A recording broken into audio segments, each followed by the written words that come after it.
Now that you've built a big, beautiful, wide base with bridge hangs and self-assisted hangs, it's time to go unassisted, and we're gonna start with the palm spacing hammer grip.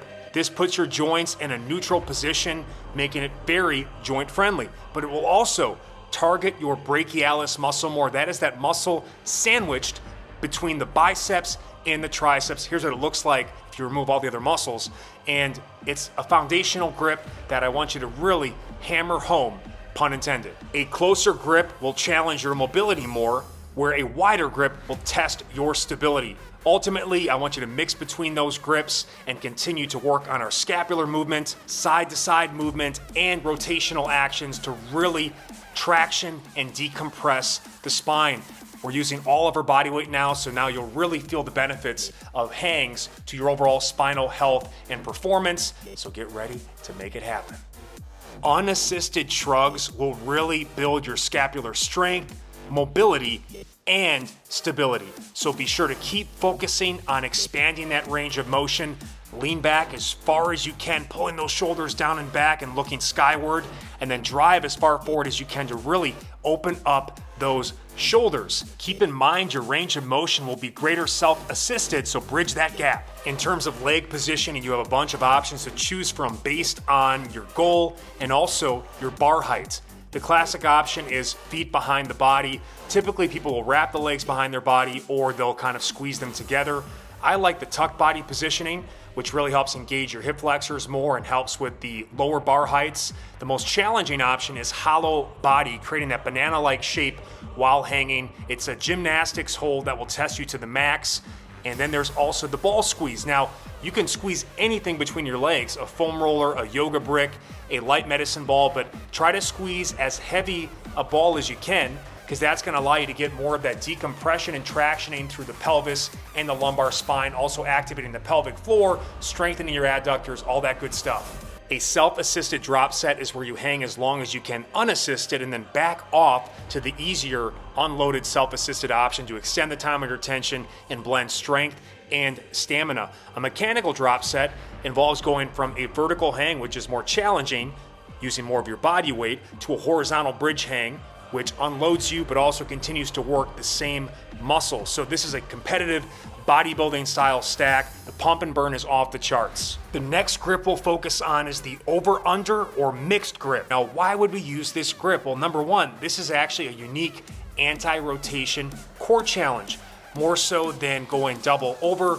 or double underhand. So that's a nice added benefit, but also this will help bridge the gap between the stability demands of going double overhand and the mobility demands of going double underhand. The underhand grip is really tough because it requires full external rotation of the shoulder. The mixed grip also gives you a unique opportunity to fix imbalances between sides. For example, on my right side, I'm missing a little rotation, or it takes me a little bit longer to kind of warm up into the movement. So underhand is a little bit tougher for me on that side, but going mixed grip allows me to kind of get some slack in the system and work on getting that end range. This is also your strongest grip, which is why people go over under to do a max effort deadlift. So if you're trying to hang with the most weight or hang as long as possible, go mixed. And remember, if you're really struggling with this, you can always regress or back off to the horizontal bridge hang version of this exercise.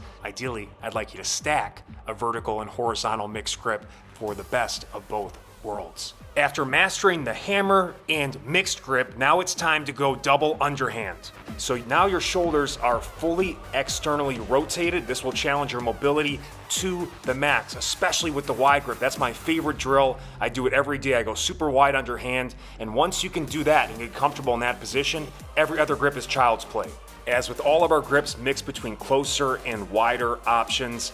And keep in mind too that the underhand grip pull-up, or chin-up as it's often called, tends to be the hardest when your arms are fully extended at the bottom in a dead hang. And you're strongest actually in an underhand grip with pull-ups because your biceps maximally contribute to the exercise. Sometimes adding weight can make an exercise easier or enhance the effect. In the case of mobility, using a weight vest or weighted backpack or using the ball squeeze technique with a weighted med ball will help pull you down more and really open up those shoulders. If you're finding this grip particularly challenging, mix in your underhand grip band pull-aparts. That's gonna both help activate the mid-lower traps, which pull those shoulders back and down, but also kind of grease the groove and improve your shoulder external rotation with your arms at shoulder level before you go overhead. This is especially important earlier in the day or just waking up. Mixing between the more challenging pronated overhand grip and the stronger supinated underhand grip with your arms flexed at 90 degrees will grow your arms, build your grip, and prep you for pull-ups. This will also really help you master the differences between the over and underhand grip. The goal is to get those belts completely parallel in both shapes in an open chain free space environment, not like the bar, which gives you more stability. I also recommend working in some single-sided sets to get that laser focus, fix imbalances between sides. My right arm is my stronger arm, but it's also my tighter side, so this really helps me work that asymmetry. Keep in mind, if you're struggling with the underhand grip with the arms overhead, that means you got to do more work with your arms at chest level and continue to work in some of those mechanical drops going from vertical underhand grip to horizontal underhand grip. A minute each is fantastic. Woo-wee! It's about that time to take on the challenge of the overhand grip. Now, especially when we're talking about going with the wider grip here, this is what some of the best bodybuilders of all time use to get the biggest, thickest, and widest backs in the game. The hang is the gateway to the pull-up, and if you don't get good at the scapular shrug with the wide overhand grip, the pull-up will always elude you, and if you can do it, the form will be off, you'll have pain and discomfort. Unlike with the underhand grip, which already winds your shoulder joint into external rotation, with the overhand grip, you've got to create that external rotation on your own, challenging your stability in real ways, and you really need to find a way to connect to that lat. That is the key on this. As tough as this grip is, it's important to remember that the greater the challenge, the greater the reward. Your mindset needs to be, I will conquer the weakest grip, so all my other grips become easy in comparison. Plus, you have to know when you start doing pull-ups overhand, you don't get much arm assistance. It's all back work, so you got to get ready for it. The key to getting really good at the overhand grip is to apply downward pressure into the bar while maintaining a relaxed grip.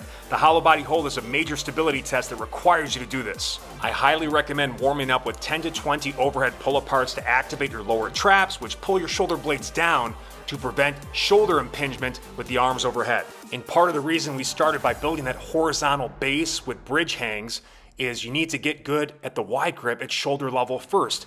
Overhead is an extreme joint angle that requires even more mobility and stability. You should be able to do this for at least 2 minutes if you ever want to do a vertical hang for 1 minute. As great as hanging on the bar is, it's a closed chain movement, but using a TRX or rings puts you in an open chain environment where the arms have to fight independently to stabilize, so be sure to keep working in this variation. Finally, you are standing on the shoulders of giants like Arnold Schwarzenegger and Franco Columbu, training partners at Muscle Beach in California during the golden era of bodybuilding. Now it's time to pump it up with some flexed arm hangs from a variety of grips. This is my all-time favorite way to build a mind-muscle connection to the back muscles and grow them to their maximum potential.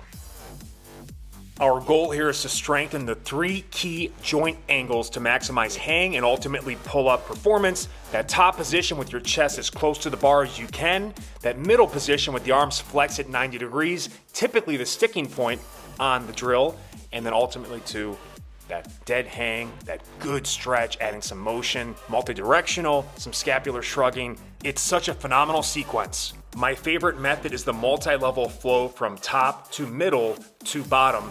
Hang as long as you can in each spot or give yourself a time target. It might start for 5 or 10 seconds with the ultimate goal of doing 20 to 40 plus seconds in each of these positions. You can even tap into the elite level of body weight and core strength seen with gymnasts by mixing between a hollow body, a tucked body, and an L hang position. You can also mix between static and pulsing sets. They both have their place. Static isn't as fatiguing. It's kind of a good entry-level position, and even though you're just holding one spot without moving, you're still strengthening the muscles 15 degrees above and below that joint angle. But obviously the pulsing sets are really going to challenge your muscles more. You get more of a pump and burn, more of a muscle building stimulus. The beauty of this program is the way it continues to build on everything you've done so far. Remember, we can do some drop sets too to really extend the time under tension, the metabolic stress, and signal to the body it's time to change. I love doing a minute each flexed arm vertical hang and then flexed arm bridge hang. It's such a good pump. Get ready to build a vice-like grip Grow your forearms, strengthen your hands and fingers with a variety of gripping challenges on the unassisted hang. One of my favorite options that does not require any specialized equipment is just using multiple grips to fill out a single set. So it's a grip flow complex. Maybe you start underhand, go to hammer, and then finish overhand. It's a great way to get a lot of work done in a short period of time. Using a thicker bar or the fat grips attachments will make it feel like you're doing a weighted hang with just your body weights. It's about 25 to 50% more difficult based on how thick it is, so it's a great way to grow the forearms. The most underrated variation is probably the double towel grip because of how strong it makes your fingers. It also is really easy on your hands if you struggle with sweating on the bar. The towel takes care of that.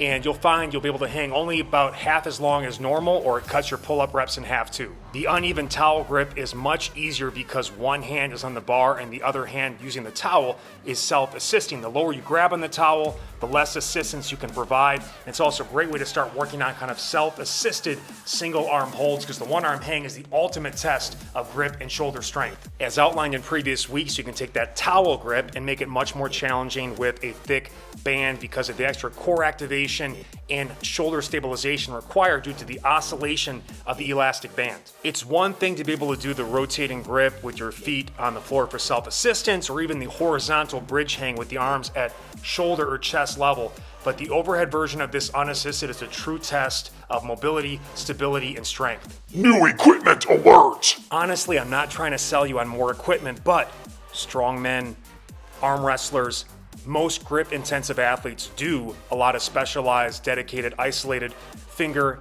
hand, and wrist training. Right here we're doing palmar grasping or making a fist. That can be done with a variety of grippers. And people tend to not train the opposing muscles or the antagonists, the finger extensors. And I'm using a rubber band here. You've got that at home likely, very cheap and easy to get.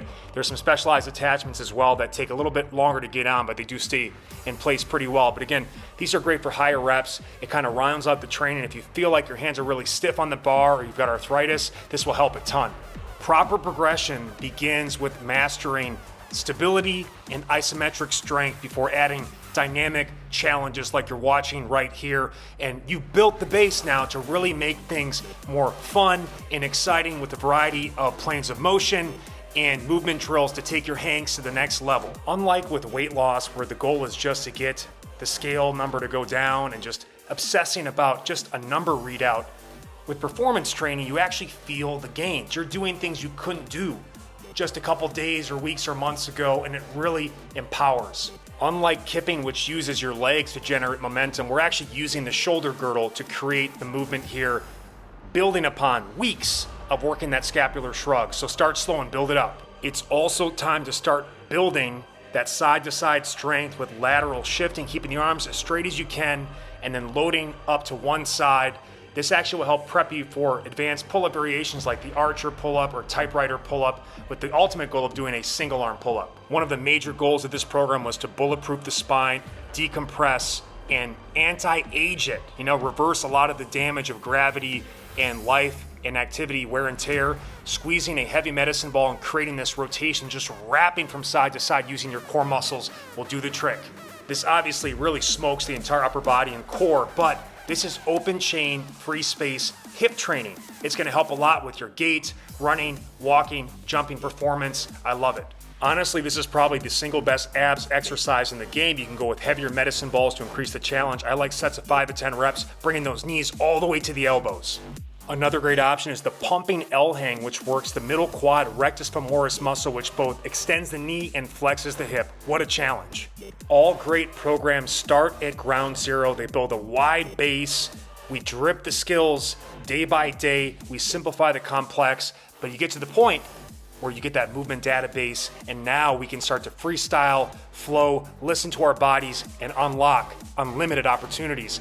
Don't forget, warm up and activate with earlier versions of these types of movements. I love the marching bridge hang with the ball squeeze to activate the pelvic floor, stretch the hip flexors, and activate the glutes. Great way to kind of get ready for your hanging leg raises or even work in some drop sets. And you can always fine-tune your form with the self-assisted leg raise options as well, mixing between the bent-legged and the straight-legged options, or back off to them, or use them earlier in the day when you're a little bit tired or stiff, and then you can kind of rise to the challenge of the vertical options.